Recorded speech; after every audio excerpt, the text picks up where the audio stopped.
I went on 61 first dates in 6 years. I kept track. And when I put my Tinder data next to my actual dating life, every swipe, every match, every message I've ever sent, it confirmed what I suspected for a long time. This was never about me. The apps won't tell you that, but the numbers will. Here's the breakdown. 202,777 profiles swiped. That's not an afternoon on your phone. That's years of decisions, one at a time. 5,339 right swipes. Less than 3% of the profiles I looked at. I wasn't swiping right on everyone, and that was intentional. I've talked about what I actually look for in another video, link above. And my right swipes turned into 370 matches, which sounds reasonable until you see what happened next, which was 181 matches that never said a word. Almost half of my matches matched with me and said nothing. And as gay men, there's no script for who's supposed to reach out first. So when nobody does, nothing happens. And all of that occurred across 17,590 times I opened the app. But none of that tells you what I actually want to show you, because the app recorded the numbers. It didn't record what happened after. I went on 61 first dates in 6 years. That's not someone who gave up. That's someone who kept getting back out there, who somehow kept finding enough hope that maybe this time would be different.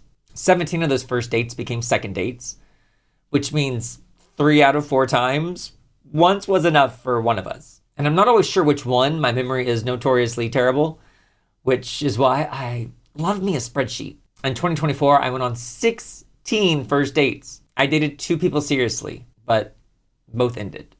And in 2025, I only went on 9 first dates. You know, hope starts getting harder to find when the majority of the time it doesn't go anywhere. I've gone into a few deep depressions after the 5th first date in a row with no connection. I was on antidepressants for a time to get out of it. I've spent a long time thinking that maybe the problem is me.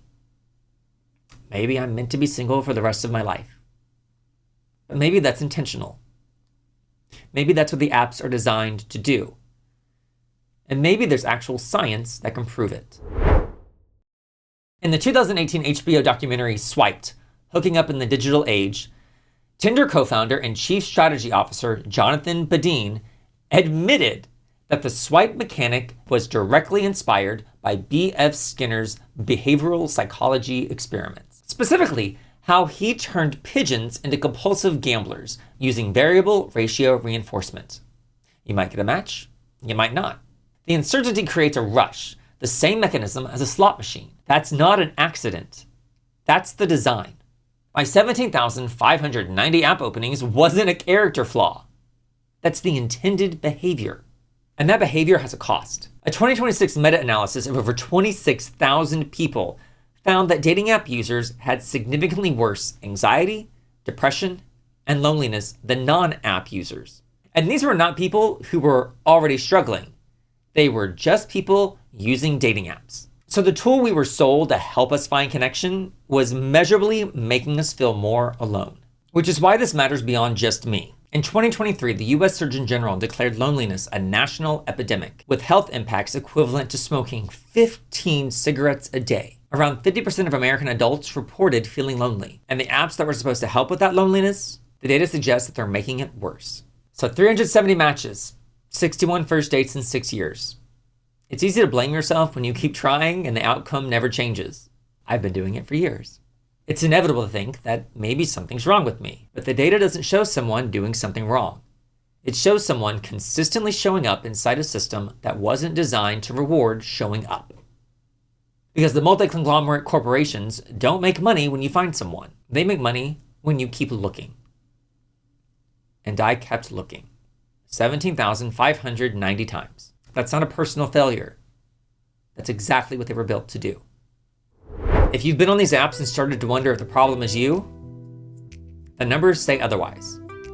And I wanted you to see them. Does this reframe any of your dating experiences? If it does, leave a comment and let's talk about it. What I do know is that we're all in this together. Subscribe and let's keep having this conversation. Be kind to yourself and see you in the next one.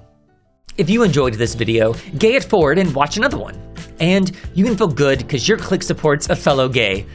Or if you're not gay, well, thank you for being an ally. And don't worry, you can't catch it, right? Or can you? No, nope, you're good. Woo!